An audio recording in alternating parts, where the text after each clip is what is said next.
एक समय की बात थी, भगवान शंकर की गृहिणी माता पार्वती अपनी दोनों सखी जया और विजया के साथ बैठी थी।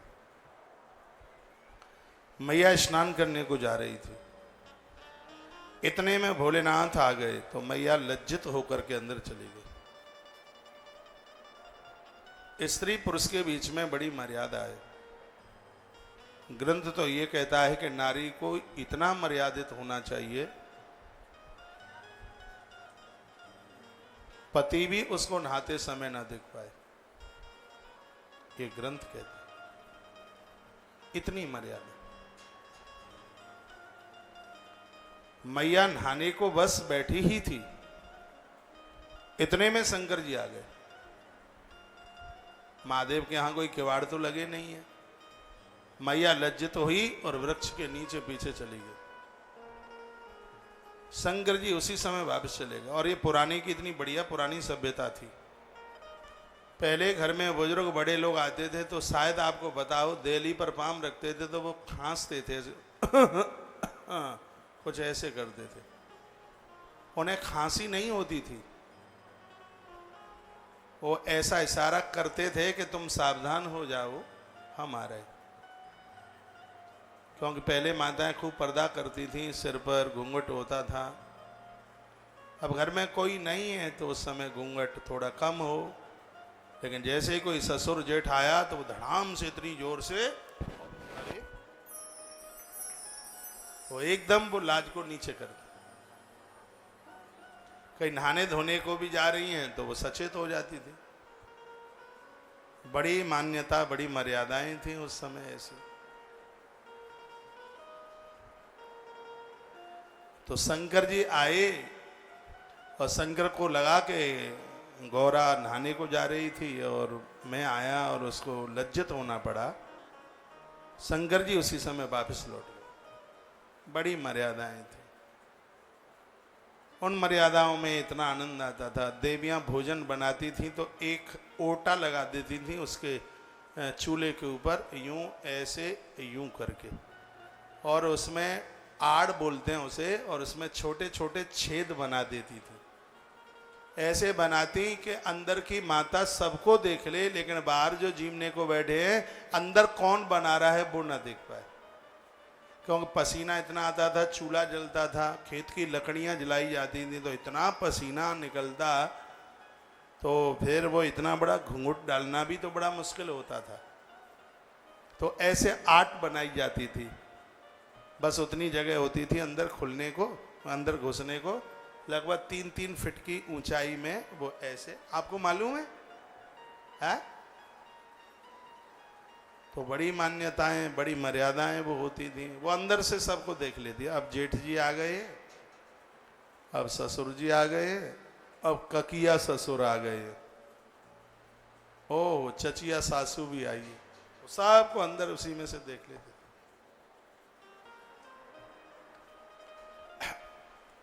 आज उस माँ को बनाना पड़ता है, उसी को परोसना पड़ता है। पहले ऐसा नहीं होता था।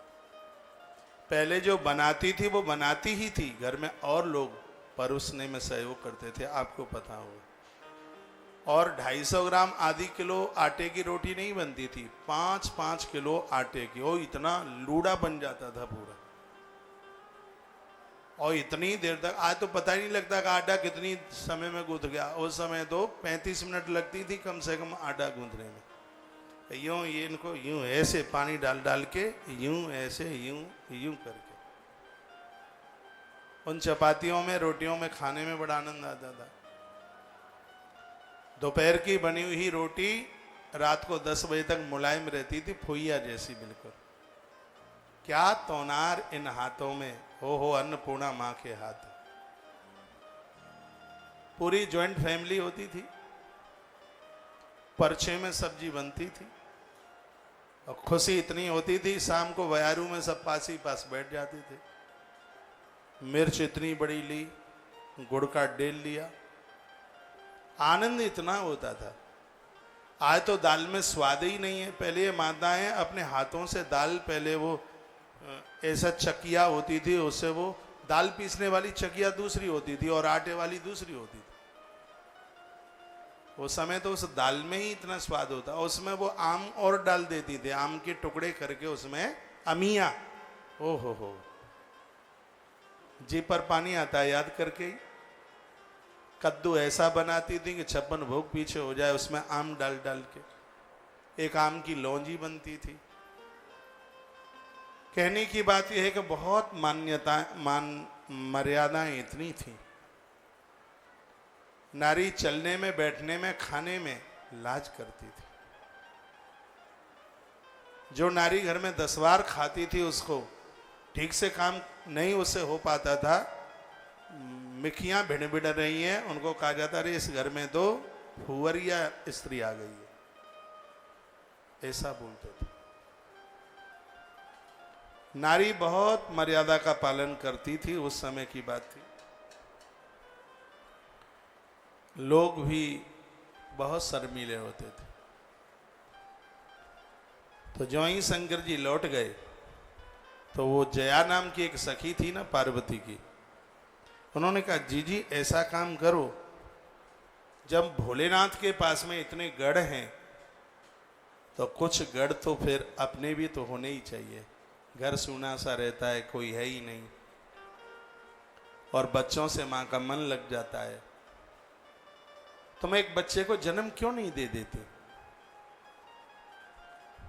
अब उसको तो पता नहीं था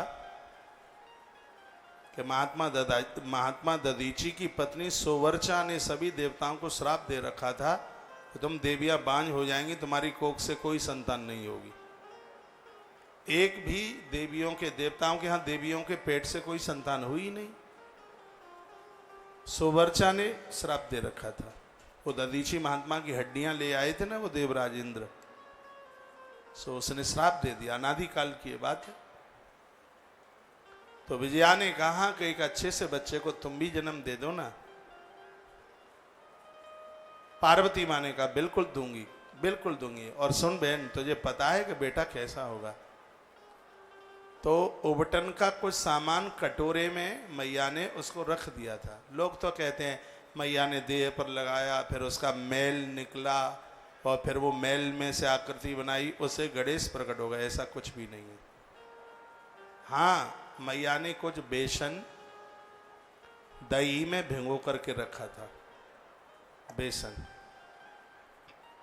इसलिए तो गणेश जी को बेसन के लड्डुआ बहुत पसंद है। तो वो सब एक कटोरी में रखा था। तो विजया सामने बैठी थी, बोली बहन तुझे पता है मेरा बेटा कैसा होगा? तो उसी में से आकृति बनाने लगी। तो उसने कहा कि इज्जत की नाक इतनी लंबी होगी, माथा इतना चौड़ा होगा, और मैं अपने बेटे की बड़ी बड़ी आंखें नहीं बनाऊंगी, क्योंकि बड़ी आंखें तो ये लगती है खाने को दौड़ती हैं क्या, छोटी छोटी आंखें मेरे पुत्र की होंगी। वो मैया आकृति बना रही। और मैया ने कहा कि मेरा बेटा कोई लटा लटाया थोड़ी होगा, खाता पीता होगा, इतना खिलाऊंगी कि पेट पिचकेगा नहीं, पेट बाहर निकला हुआ होगा। सो पेट निकाल दिया, वो आकृति बनाई, छोटे छोटे पाम बनाए, और बस मैया ने आकृति बनाई थी और पूछा विजया देख मेरा बेटा कैसा है? मेरा बेटा। और जैसे ही माँ ने कहा कि मेरा बेटा, उतने में तो उसी में से एक बालक प्रकट हो गया, ऐसा शिव पुराण में लिखा है। बालक प्रकट हो गए। और बालक ने क्या कहा कि किम कार्यम विद्धते तेध्य करवाणी तवोदितम इत्युक्ता सा तदा तेन प्रत्युवाच सुतम शिवा। बच्चे ने कहा माँ मुझे किस लिए बुलाया तुमने? मेरा आह्वान तुमने क्यों किया है? मेरे लिए कोई आदेश हो तो बताइए। इस समय माँ मैं आपके लिए क्या अच्छा सा कर सकता हूँ, क्या बढ़िया सा कर सकता हूँ, मेरे लिए आदेश कीजिए और मेरा नाम संस्कार कीजिए।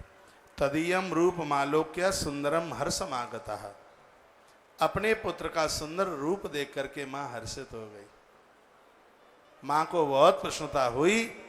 मैया ने कहा बेटा भगवान के तुम्हारे पिता के जितने गढ़ हैं उन सब में तुम प्रमुख होगे, इसलिए लोग तुमको गणेश के नाम से जानेंगे।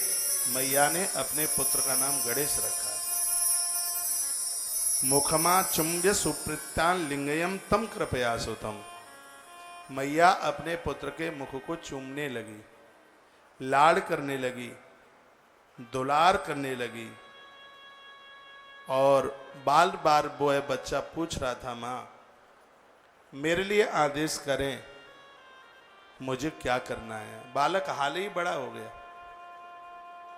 वो तो ईश्वरीय सत्ता थी, ईश्वरीय शक्ति थी, तो वहां बढ़ने में कितनी देर लगती। तो मैया बोली, अथ देवी सुतस्तात गृह द्वार स्ततो गढ़। बेटा घर के दरवाजे के बाहर जाके खड़े हो जाओ, मैं स्नान करने के लिए जा रही हूं, और दरवाजे पर कोई आवे तो उसे बोल देना मेरी माँ इस समय स्नान कर रही है, इसलिए अभी घर में जाने की अनुमति नहीं है। ये मैया ने, बात आ रही है समझ में? अरे तो सोइए मत, जग के सुनो कथा, जागृत अवस्था में सुनो। मैया स्नान करने को चली गई, गणेश जी दरवाजे पर खड़े हैं, और इतने में कुछ देर के तत्पश्चात वहां भगवान महादेव चल कर के आए, शंकर जी आए। और शंकर जी जैसे ही अंदर घुसने लगे तो बच्चे ने कहा रुक जाओ बाबा, रुक जाओ। बाबा ने कहा तू कौन है? कहा मैं पार्वती माँ का बेटा हूं। शंकर जी ने कहा तू कब आ गया? भोलेनाथ ने कहा अभी तो हम गए थे घंटे भर पहले, तब तो तू था नहीं। तू कब आ गया? तू पार्वती का बेटा कब से हो गया? बालक ने कहा तम गणेशम शिवाम स्वसुतम, मैं मां जगदम्बा का बेटा हूं और मेरा नाम गणेश है। वाच च शिवेशम तम विज्ञाय गणाधिप, मातुराज्ञाम बिनादेव गम्यताम ना त्वया ध्वना। मेरी माता ने मना किया है कि अंदर कोई ना आ पावे, और जब तक मेरी माँ की आज्ञा नहीं होगी तब तक अंदर कोई प्रवेश नहीं कर पाएगा। मेरी माँ स्नान कर रही है। और गणेश जी बोले तुम्हें लाज नहीं लगती? जहाँ स्त्रियां स्नान करती हैं वहां पुरुषों का जाना वर्जित होता है। गणेश बोले इसलिए आप चले जाइए, अंदर नहीं जाने दो जब तक माँ की आज्ञा नहीं। माँ तुराज्ञाम बिना देव गम्यताम ना त्वया धुना। मातुराज्ञा, मां की आज्ञा के बिना तुम अंदर नहीं जा सकते। भोलेनाथ ने कहा वो तुम्हारी मां है तो हमें पहचानो, हम तुम्हारे बाप हैं, ये घर हमारा है, हमें जाने दो। गणेश जी ने कहा भले ही तुम हमारे पिता हो, लेकिन हम तुमको अंदर नहीं जाने देंगे, क्योंकि मां की अनुमति, मां का आदेश ऐसा ही है। कौतुकी मन शार्दूला नाना लीला विशारदा। ब्रह्मा जी कहते हैं नारद को भगवान की लीलाएं देखिएगा, परमात्मा कैसी लीला कर रहे हैं।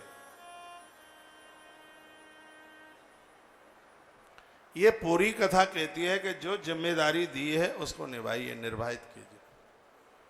कहीं भी हो आप, ऑफिस में हो, दफ्तर में हो, घर में हो, बाहर हो, गुरुजनों के हो, माइक खोलिए, अपनी जिम्मेवारी पूरी कीजिए। नहीं कि टांग पर टांग रख करके सोएं दफ्तर में। सरकार के ज्यादातर ऐसे तो दफ्तर इसलिए फेल हो गए, ड्यूटियां पूरी नहीं की जाती। बहुत करते हैं, अच्छे हैं अफसर, अधिकारी, कर्मचारी अच्छे भी हैं, लेकिन ऐसों की भी कमी नहीं है जो टाइम देखें, झूठे मेडिकल लगाएं। मैं तो कहता हूं सरकार से 1 रुपया लेते हो उसको 3 रुपए का काम करके दो, तो बिना धूप बत्ती लगाए मंदिर में धूप बत्ती लग जाएगी, आपका कर्म पूजा बन जाएगा। माइक खोलिए।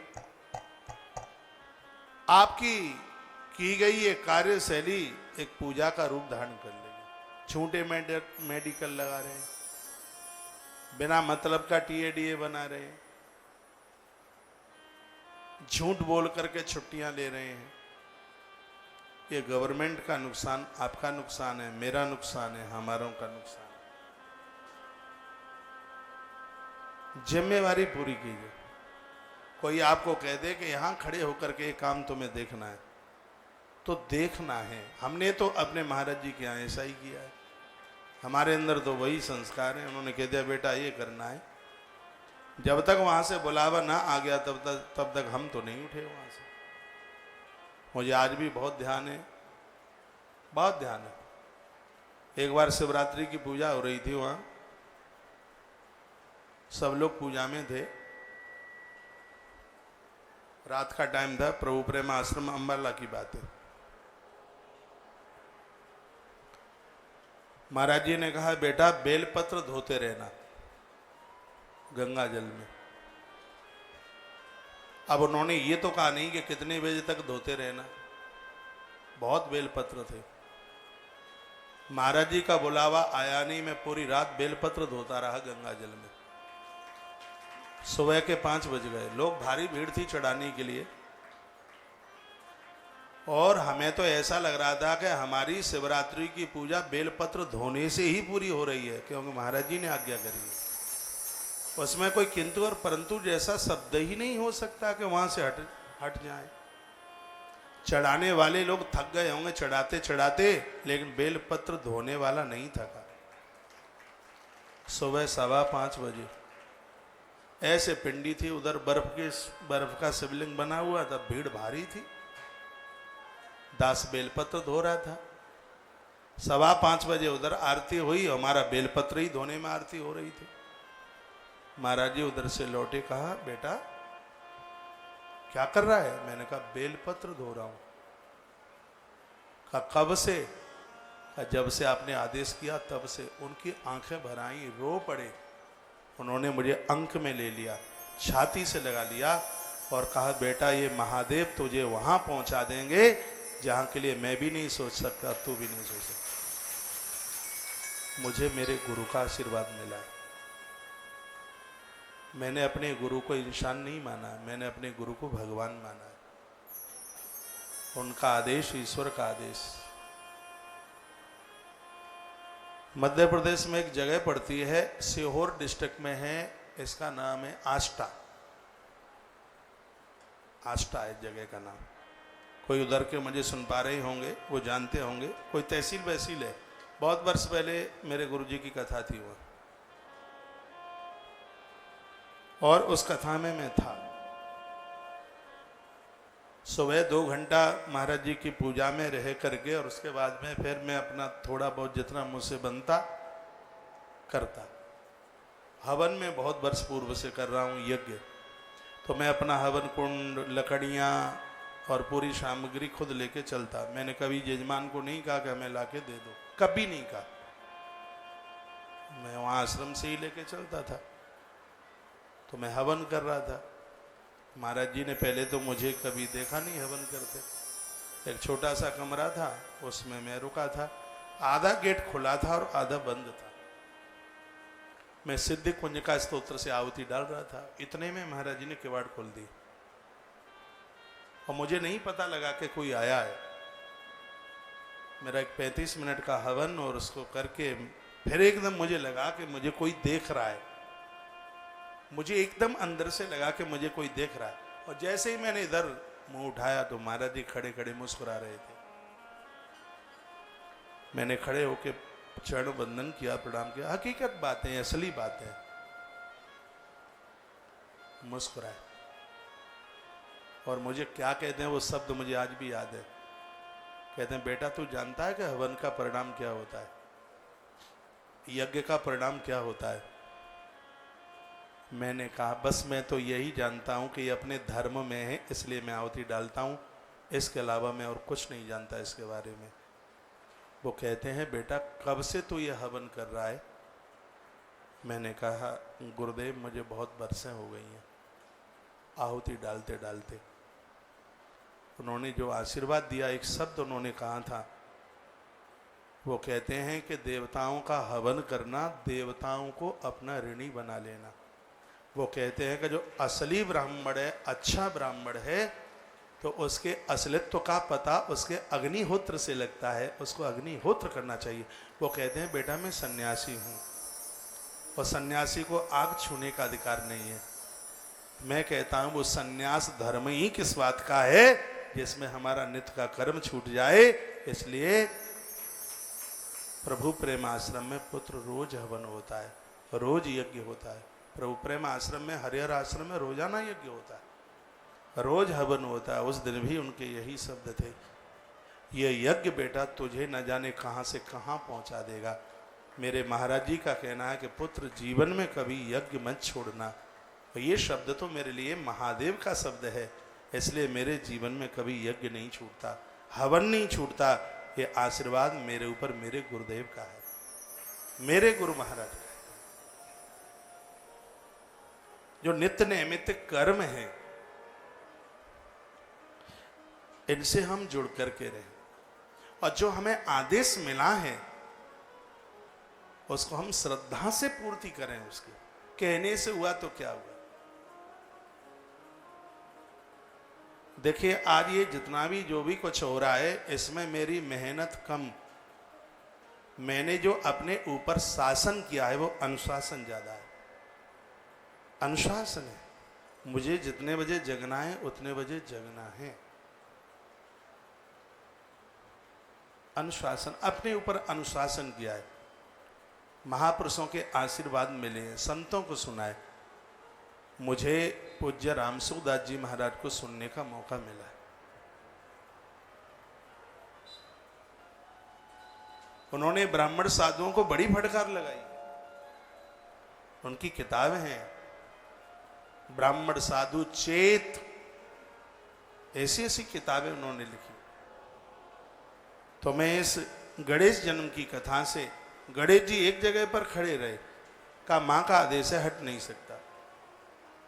ये बात हमारे और आपके लिए, हमें अनुशासनशील बनना चाहिए, बड़ों के आदेश का पालन करना चाहिए। देवी भागवत में सुखदेव भगवान की कथा आती है। 3 दिन हाथ में पानी का कटोरा लेकर के खड़े रहे। राजा जनक ने कहा था हाथ में कटोरा दे दो पानी का, और पानी फैल ना जाए, और जब तक मैं ना बुलाऊं तब तक वो वहीं खड़ा रहे ब्रह्मचारी। 3 दिन 3 रात हो गई थी, एक जगह पर सुखदेव को खड़े हुए। 3 दिन 3 रात एक जगह पर खड़े रहे। स्वयं मिथिला नरेश आए और कहा तुम्हारी दीक्षा परिपक्व है। चरणों में गिर पड़े थे। सुखदेव मुनि के गुरुदेव थे राजा जनक। उन्होंने परीक्षा ली थी कि कितना आज्ञा अनुशीलन कर सकता है, और बड़ों की आज्ञा तो परमात्मा का आदेश होता है। उसमें खुशी होनी चाहिए, प्रसन्नता होनी चाहिए। जो भी हम कर रहे हैं उस कार्य को बहुत प्रसन्नता के साथ, लगाव के साथ, बहुत खुशी के साथ करें। हम रहें उस जगह या न रहें, लेकिन हमारी याद आनी चाहिए उस जगह पर, हमारी कमी का एहसास होना चाहिए। तो फिर तो रहने का मतलब है। गणेश जी का कुछ संवाद, गणेश जी की गाथा, गणेश जी की कथा कुछ ऐसी ही कथा। गणेश जी ने कहा मां की अनुमति नहीं है, इसलिए अंदर नहीं जाने दूंगा। शंकर जी बोले मूर्खो सी तुम न जाना सी शिवो हम गिरजापति।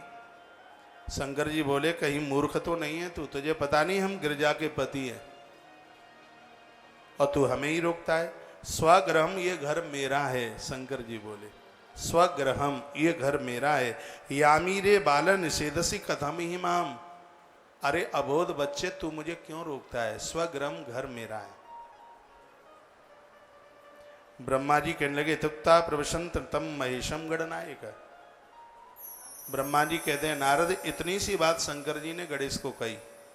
क्रोधम कृत्वा ततो प्रदंडेना तताड़ियत पुनः। क्रोध किया शंकर जी ने, लेकिन उस बच्चे के ऊपर कुछ फर्क नहीं पड़ रहा था। वो अपने आदेश का पालन करने में डटा था वहां पर। और सेवा करने वाला, आदेश का पालन करने वाला व्यक्ति तो मौत से भी नहीं डरता, क्योंकि ये तो महाकाल है ना, काल है। शिव तो काल है, मृत्यु देव है। साक्षात मौत चुनौती दे रही थी हटाने के लिए। कर्तव्य वह है, कर्तव्य पूरा करने के लिए जीव मौत से लड़ जाता है। ये कथा यही तो बोल रही है। मृत्यु ढीली हो जाएगी, मृत्यु पराजित हो जाएगी यदि हम अपने कर्तव्य के ऊपर डटे रहे तो। इससे यही तो सीखने को मिलता है। कर्तव्य पहले है। कर्तव्य करने वाला व्यक्ति मौत से नहीं डरता। जो आज सीमा पर खड़े हैं जवान लोग, मौत तो सामने नाचती होती है, लेकिन वो मृत्यु को चुनौती दे देते हैं अपने कर्तव्य के द्वारा। वो यही तो करते हैं। वो मौत को देख करके भागते थोड़े ही हैं। गणेश भागे नहीं महादेव को देख के, वह अपने कर्तव्य को पूरा कर रहे थे। शंकर जी वापस चले गए और भगवान महादेव ने नंदी भृंगी दोनों को एक साथ भेजा और कहा, दरवाजे पर कोई मूर्ख बालक खड़ा हुआ है और अपने आप को गिरजा का बेटा बताता है और इतना पगला गया है कि मुझे अंदर नहीं उसने घुसने दिया। मैं उसे मार डालूंगा, ठीक नहीं है, इसलिए तुम उसको समझा दो। नंदी भृंगी दोनों आए। दोनों ने देखा वो तो पहलवान दरवाजे पर खड़ा था, तैयारी में था पूरी। यूयम के कुत आयात भवन्तः सुंदराय में यात दूरम किमर्थम वै स्थिता अत्र विरोधने। वो नंदी भृंगी आए तो पूछा, के कुता आया, तुम कहां से आए और ऐसे ही बढ़ते क्यों जा रहे हो? क्या पूछ नहीं सकते? हमें अंदर जाना है। और पहले तो घुसे ही चले जाते थे। वैसे नियम ये बनता है, हम कहीं किसी के कमरे में घुसें तो एक बार पहले पूछें। इस बात से मैं इस बालक कुलदीप से बहुत खुश हूं। ये रोजाना मेरे पास आता और इसको पता है कि मैं आऊंगा तो महाराज जी मुझे घुसने से मना थोड़ी करेंगे। लेकिन ये सभ्यता, ये संस्कार है। कभी ये बच्चा मेरे पास में बिना पूछे नहीं आया। ये कहता है, महाराज जी मैं आ जाऊं, और मैं अपने परकर की एक एक बात को नोट करता हूं। मैंने ये बात कभी इस बालक को बोली नहीं है। एक बालक के नीचे मोहन साउंड चला रहा है। कभी भी बिना पूछे अंदर तक नहीं आए। इन्हें कौन रोकेगा? ये 24 घंटे मेरे साथ रहते, लेकिन फिर भी एक मर्यादा है। ऐसा होना चाहिए। हम भी अपने महाराज जी के कच्छ में जाते थे तो, और मैं तो उनके बिल्कुल ही चढ़ों में रहा हूं। दिन में 10 बार भी जाना हुआ है तो हमने 10 बार पूछा है। और होना ही यही चाहिए, यहां नहीं कहीं भी यही होना चाहिए। नंदी ने पूछा, वो गणेश ने पूछा, तुम हो कौन? तुम घुसते ही जा रहे हो, कम से कम पूछ तो लेते होते। वो बोले, घर हमारा है। गणेश जी ने कहा, घर तो तुम्हारा है, लेकिन चौकीदार को तो पूछा जाए। हम काहे क्यों खड़े हैं यहां डंडा लिए? इस समय हम इस घर के चौकीदार हैं, इसलिए हम तुम्हें रोक देंगे। क्योंकि मेरी मां का आदेश है। मेरी मां स्नान कर रही है, मेरी मां स्नान कर रही है, इसलिए अभी अंदर जाना वर्जित है, नहीं जा सकते। सो नंदी भृंगी नहीं माने, से उठा उठा के गणेश ने पटका नीचे। पराजित होकर के दोनों चले गए। नंदी बड़े पहलवान है। हाँ, महादेव के मंदिर में जाता है कोई तो पहले तो इन्हीं के माथे पर हाथ धर के अंदर घुसता है। शंकर जी को 1 किलो चढ़ता है तो पौवा भर इनको भी चढ़ता है माल टाल। तो बड़े मोटे हो रहे थे खा खा के, लेकिन गणेश जी ने तो पटक दिया उठा के। नहीं जाने, और नंदी भृंगी भागे वहां से। भागो भागो भागो, जितने भी साथ में थे वो सब भागे। शंकर जी के पास पहुंचे। ये सगरी कथा शिव पुराण में लिखी है। भोलेनाथ के पास पहुंचे। श्रूयताम द्वारपालाई भयम शिव गणावरा।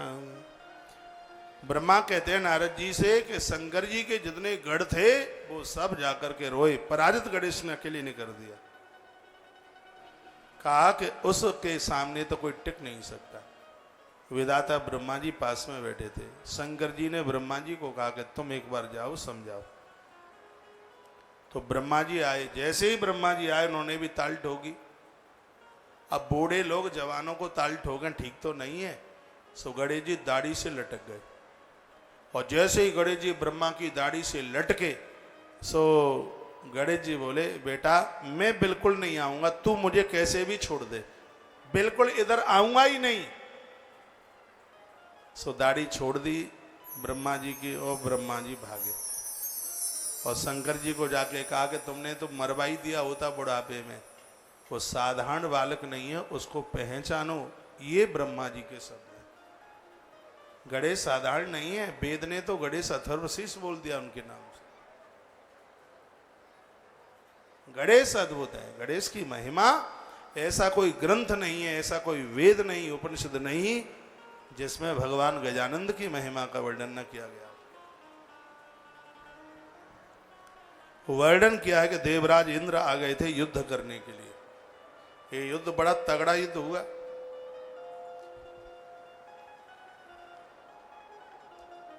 इंद्र को मुंह की खानी पड़ी, यानी उनको भी पराजित होना पड़ा और युद्ध में पराजित होकर के चले गए। इसमें तो ये लिखा है कि भगवान विष्णु गणेश जी के सामने पराजित हो गई।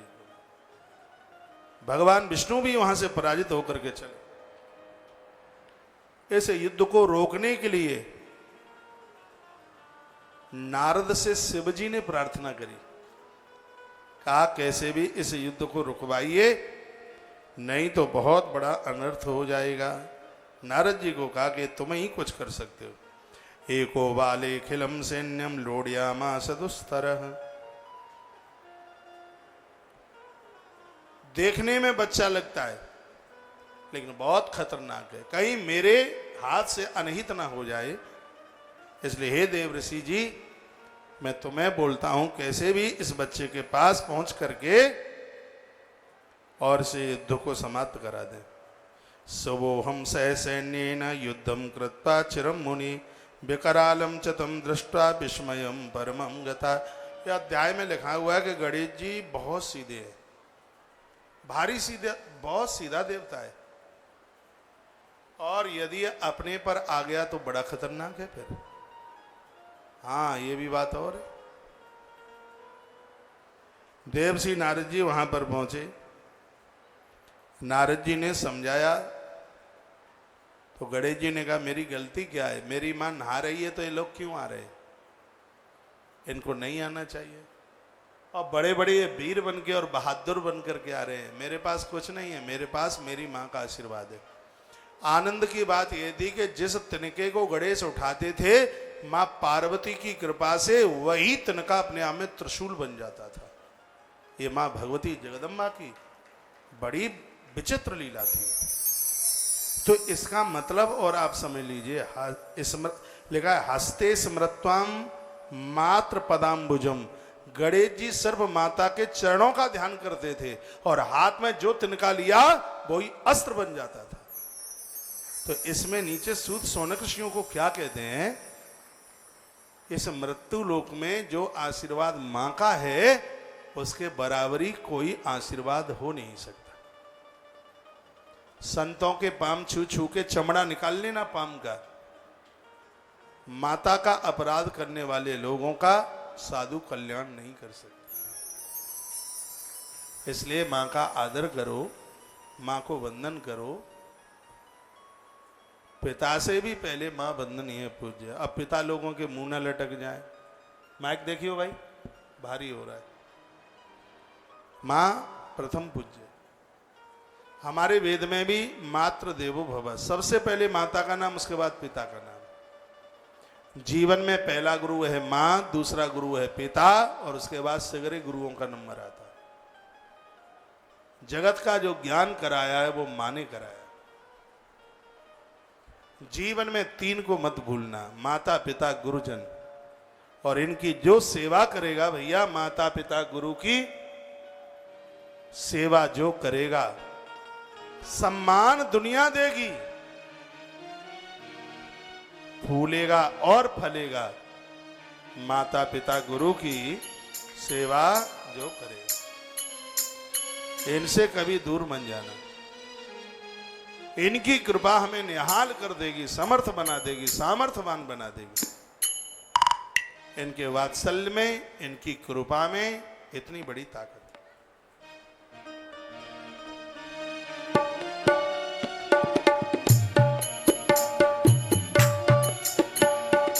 छोटे छोटे बच्चे मुझे सुन पा रहे हो, 10 साल के, 15 साल के, 16 साल के। मैं इन बच्चों को अपनी व्यासपीठ से एक सूत्र देना चाहूंगा। तुम अपने जीवन में बहुत सफल बनना चाहते हो,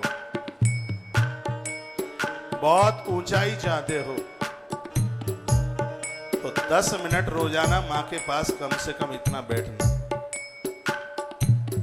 माँ के ज्ञान का अनुभव करना। माँ तुम्हें वह दे देगी जो दुनिया में कोई नहीं दे सकता। माँ के पास वो हुनर है। तुम बहुत तरक्की चाहते हो, घर से दूर भी रहते हो, तो रोजाना माँ के हाथ का कुछ बना बनाया जरूर खाना। हॉस्टलों में रहते हो, माँ के हाथ के लडुए बनवा के ले आया करो। भीम को किसी ने पूछा था कि तुम्हारे अंदर इतनी ताकत कैसे है? भीम ने कहा था, माँ के हाथ के लड्डू खाता हूं इसलिए ताकत है। महाभारत में भीम बोले, माँ के हाथ के बनाए हुए में, माँ हो, दादी माँ हो, इनके हाथ में बड़ा हुनर है। इनके हाथ का बना बनाया खाइए, इनके पास बैठिए। कल मेरे पास बहुत फोन आए। कल मैंने यहाँ से ये बोल दिया था कि 14-15 साल तक के बच्चे को मोबाइल न दें। ऑनलाइन क्लास चल रही हैं, उतनी देर के लिए मोबाइल बस। एक बार फिर कह रहा हूँ, तमाम बीमारियां हो जाएंगी, माथा खाली हो जाएगा। माइग्रेन जैसी भयंकर बीमारियां, ये शोध में आया है, ये रिसर्च हुआ है। इससे बच्चों को दूर रखिए, अपने द्वारा खुराक दीजिए उन्हें। बच्चों को तब अपने पास बिठाइए जब तुम्हारे पास भी मोबाइल ना हो और बच्चे के पास भी ना हो। अच्छी अच्छी बातें बताइए। कितनी सुंदर पंक्तियां हैं। माता पिता गुरु की सेवा जो करेगा, माता पिता गुरु की सेवा जो करेगा, सम्मान दुनिया देगी, सम्मान दुनिया देगी, भूलेगा और फलेगा। माता पिता गुरु की सेवा जो करेगा, माता पिता गुरु की सेवा जो करेगा, सम्मान दुनिया देगी, सम्मान दुनिया देगी, भूलेगा और फलेगा। माता पिता गुरु की सेवा जो करेगा। जय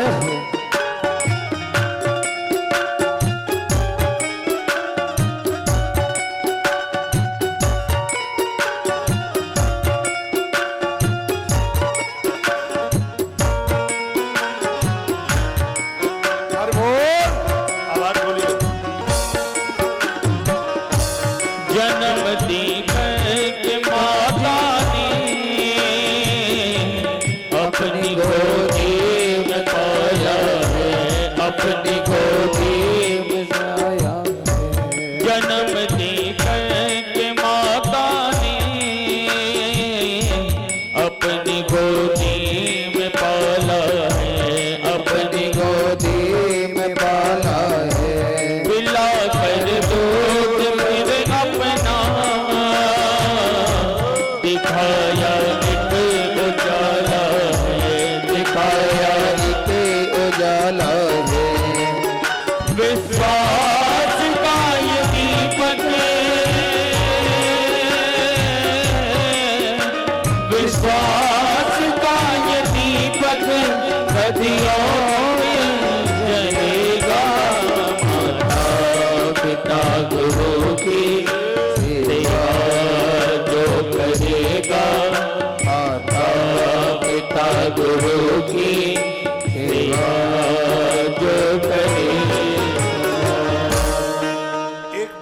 बड़ा रिसर्च चल के आया है।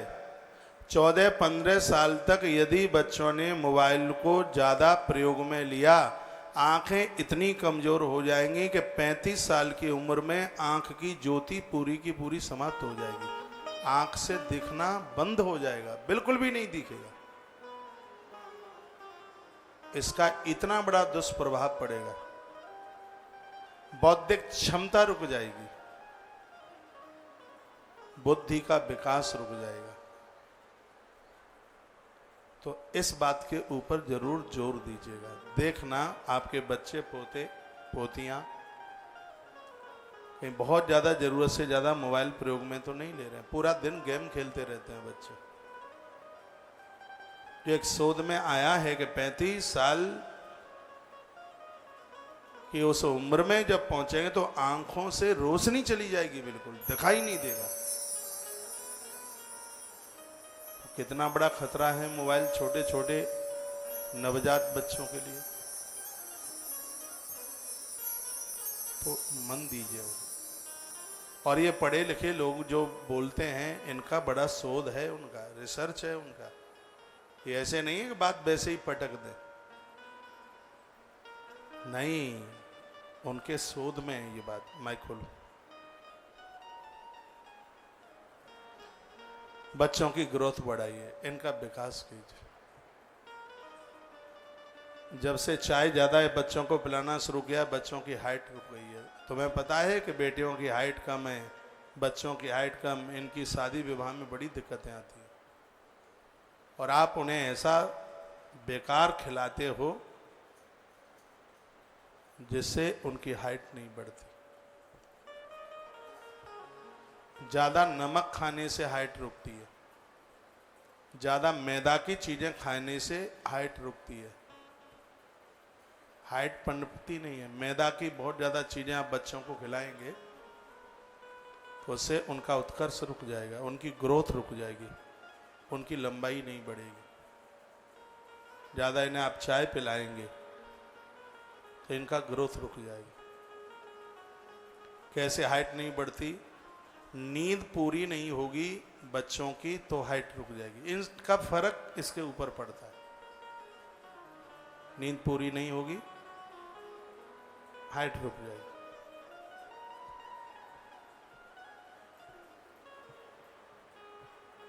इनको शिशु इसलिए कहते हैं क्योंकि सोते हैं। आज तो छोटे छोटे 12-12, 14-14, 15-15 साल के बच्चे रात रात भर सोते नहीं है। चश्मा डबल लग गया, ऐसा मोटा ट्रक जैसा शीशा,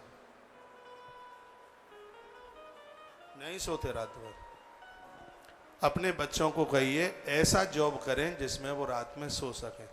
कमाने के लिए दिन है, रात नहीं है। रात में तो भूत जागते हैं, रात सोने के लिए। रात को सोएं, दिन में काम करें। चेहरे पर मुस्कुराहट रहेगी, प्रसन्नता रहेगी, खुशियां रहेंगी। मोबाइल को तो आप लोग भी जरूरत पर इसको प्रयोग में लें।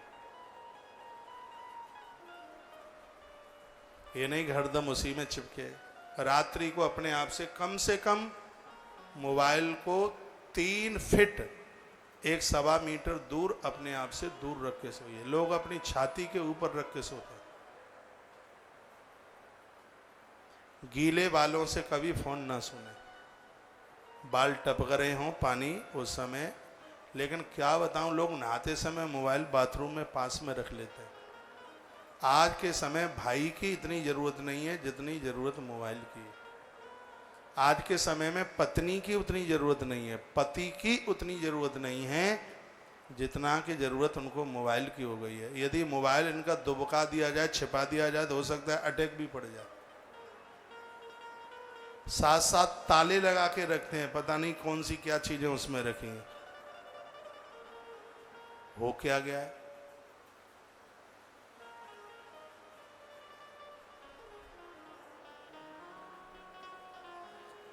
एक मैसेज में लिखा है, सुनीता बहन यादव, आपने कहा महाराज जी कल आपने बोला है मेरे देवर की बिटिया ने कल से मोबाइल नहीं छुआ। देखते हैं कितने दिन तक नहीं छू पाएगी। छूने में दिक्कत नहीं है, लेकिन उसको बहुत किसी भी चीज़ को तादाद से ज़्यादा यूज प्रयोग करने में वो हानिकारक है।